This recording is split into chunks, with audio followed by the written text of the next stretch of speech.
వీళ్ళే అయి ఉంటారనేది ఖచ్చితంగా అనిపిస్తుంది. ఒకటి జరిగిన దాన్ని క్యాజువల్గా జరిగింది కాదని ఎందుకు అంటున్నాం అంటే ఆ ఫోర్స్ చూసి అంటున్నాం. కొద్దిగా అయితే ప్రాణానికే ప్రమాదం అయ్యే రకంగా దాడి చూసి గురి చూసి మరీ కొట్టడం బట్టి అంటున్నాం. అక్కడ ఉన్న పరిసరాలు దానికి అనుకూలంగా అనువుగా ఉన్నందువల్ల అంటున్నాం. ఇది cold blooded planned murder attempt అని మేము అనుకుంటున్నాం. అదృష్టం బాగుండి ఆయన బయటపడ్డారు. 2019 కూడా కొంచెంలో ఇదే ఇంటే అదే మెడ మీద ఆయన తల ఇటు తిప్పకుండా ఇది ఉండి ఈ మెడగన తగిలి ఉంటే అప్పుడు ప్రాణానికి ప్రమాదం అయ్యేది. ఈ రోజు కూడా అప్పుడు నిన్న దాంట్లో చూస్తే కూడా ఆయన కుడివైపు కొంచెం తిరక్కపోతే స్ట్రైట్ ఉంటే కన్నుకు తగిలిన ప్రమాదం అయ్యేది. కేవలం లక్ అదృష్టం ఆయన వైపు ఉండి ఆయన ఎప్పుడూ నమ్మే దేవుడి ఆశీస్సులుండి జగన్మోహన్ రెడ్డి గారు ఈరోజు క్షేమంగా ఉన్నారు. ఇలాంటి సమయంలో వాళ్ళు మాట్లాడే మాటలు చూస్తుంటే ఆయనకు ఏమి జరగలేదనే బాధనో ఇట్లాంటివి కనపడతాయి. సక్సెస్ఫుల్గా యాత్ర జరుగుతోంది, ఇలాంటివి చేయడం వల్ల ఆయన హెజిటేట్ చేసి లోపల ఉంటారు, బస్సులో కూర్చుంటారనన్నా ఉండాలి, జనంలోకి రాకుండా ఆపగలమనన్నా ఉండాలి. ఏదో ఆలోచన ఒక ప్లాన్ దీంతో జరిగింది. కానీ ఇలాంటివి ఏవీ ఆపలేవు. యాత్ర దిగ్విజయంగా జరుగుతుంది. ఈరోజు వైద్యుల సలహా మేరకు ఒకరోజు విశ్రాంతి తీసుకునే రేపటి నుంచి యథావిధిగా సాగుతుంది. తరువాత కూడా ఎన్నికల ప్రచారం దిగ్విజయంగా జరుగుతుంది. అండ్ ఎన్నికలు కూడా బ్రహ్మాండమైన ఫలితాలు వస్తాయి వైఎస్ఆర్ కాంగ్రెస్ పార్టీకి. వైఎస్ఆర్ కాంగ్రెస్ పార్టీకి నాటకాలు వేసి సింపతి తెచ్చుకోవాల్సిన అవసరం లేదు జగన్మోహన్ రెడ్డి గారికి. అది చంద్రబాబు నాయుడుకో తెలుగుదేశంకో ఆయన మీరు అందరి మళ్ళీ పాత రోజులు గుర్తు చేస్తా. 2003 అలిపిరి సంఘటన జరగగానే దెబ్బకు సింపతి దాంతో 4లో రావచ్చని అర్జెంటుగా ఎన్నికలు అది అసెంబ్లీ రద్దుకు సిఫార్సు చేసి కూర్చున్నాడు. 3 నెలలు ఒక చేతి కట్టుకొని రోజు బస్సుల్లో జనాన్ని తెచ్చి వాళ్ళందరి దగ్గర చాలా నిస్సహాయుడిలాగా ఇదిగా ఉన్నట్టు నిలబడి అప్పుడు చేశాడు. ఇవన్నీ చేశాడు చంద్రబాబు నాయుడు. కానీ ఆ ఫలితం ఏం రాలా. ఎందుకంటే ఆయన క్యారెక్టర్ అందరికీ తెలుసు. ఇంకోటి నేను సీరియస్గా చెప్తున్నాను, Chandrababu Naidu school of thought, ఆయన సిద్ధాంతంలోని ఆయన రాజకీయ సిద్ధాంతం దాంట్లోనే ద్వేషం పెంచడం, అలజడి సృష్టించడం, రెచ్చగొట్టడం,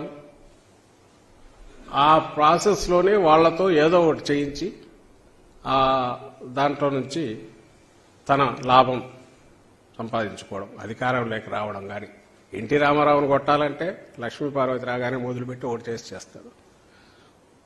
మళ్ళీ అదే ఎన్టీ రామారావుని పెట్టుకుని ఓట్ల కోసమైనా పోగలడు. అలాగే తనకు సంబంధించినంత వరకు పార్టీ దగ్గుబాటి వెంకటేశ్వరం తొయ్యాలంటే దానికి ఇంకో రకమైన గ్రూప్ను కట్టినా చేయగలరు, సీన్లు క్రియేట్ చేయగలరు, రెచ్చగొట్టగలరు. ఏదైనా సరే ఒక విలన్ క్రియేట్ చేస్తాడు. అధికారంలో ఉన్నా కూడా ఎవరినో క్రియేట్ చేసి దానికి అటాక్ చేస్తుంటాడు. ప్రతిపక్షాల మీద చేస్తాడు. ప్రతిపక్షంలో ఉంటే విజృంభించి మరి ఇప్పుడు చేస్తున్నట్టు ఎందుకు తిడుతున్నాడో లేకుండా తిడుతుంటాడు. తిట్టి ఇవే నిజమని మళ్ళీ ప్రజలకు చెప్తుంటాడు.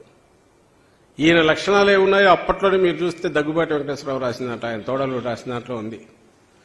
టీడీపీ తొలి రోజుల్లోనే అందరూ ఏదో సమ్మె చేయించాలనుకుంటే అప్పట్లో సమ్మె జరిగితే కనీసం 4 బస్సుల అద్దాలన్నా పగలాలా, 2 బస్సులన్నా తగలబడాలా, లేకపోతే ల్యాండ్ ఆర్డర్ ప్రాబ్లం రాదు, రాకపోతే ఇష్యూ ఎట్లా హైలైట్ అవుతుంది. ఇది పూర్తిగా ఆయన అప్పుడు దగ్గుబాటి వెంకటేశ్వరరావు అప్పుడు ఎందుకు రాసినాడో కానీ అది పూర్తిగా ఆయన రాసిన వాస్తవం ఏదైతే ఉందో అది చంద్రబాబు నాయుడు రాజకీయ స్వభావాన్ని, సిద్ధాంతాన్ని పూర్తిగా రిఫ్లెక్ట్ చేస్తుంది. ఈ నెగటివ్ లక్షణాలు ఎప్పుడైతే తనకున్నాయో ఆయన నాయకత్వంలో తయారైన ఆ పార్టీ కార్యకర్తల్లో కానీ ఆయన అభిమానుల్లో కానీ ఆయన నమ్ముకొని ఆయన ద్వారా ప్రయోజనం పొందుతారనుకునే వాళ్ళు కానీ ఇదే నెగటివ్ లక్షణాలే ఉంటాయి.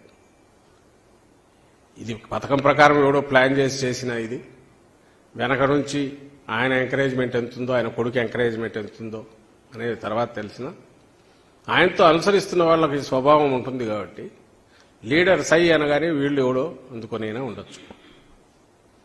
నేను ఇంతగా ఎందుకు చెప్తున్నానంటే ఈ జరిగిన దానికి సంబంధించినంతవరకు బాధ్యత ఏదైనా ఉంటే ఆ పార్టీ వాళ్ళదే ఉంటుంది. మిగిలింది దర్యాప్తులు తేలుతాయి, బయటికి రాక తప్పదు. ఎవరు దోషులో వాళ్ళ వెనక ఎవరు ఉన్నారనేది ఖచ్చితంగా బయటకు వస్తుందని ఆశిస్తున్నాం. కానీ ఇలాంటి చిన్న చిన్న వాటికి కానీ వీటికి బెదిరో లేకుంటే జంకి వెనక్కు తగ్గడం కానీ వైఎస్ఆర్ కాంగ్రెస్ పార్టీలో లేదు.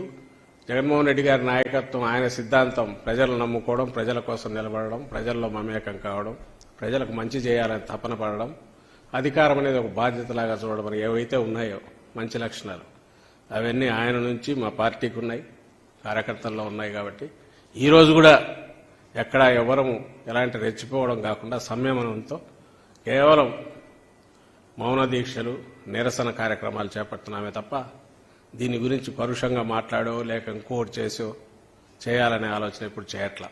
ఎందుకంటే అది చేతగాని వాళ్ళు పిరికి పందలు చేసే పని కాబట్టి.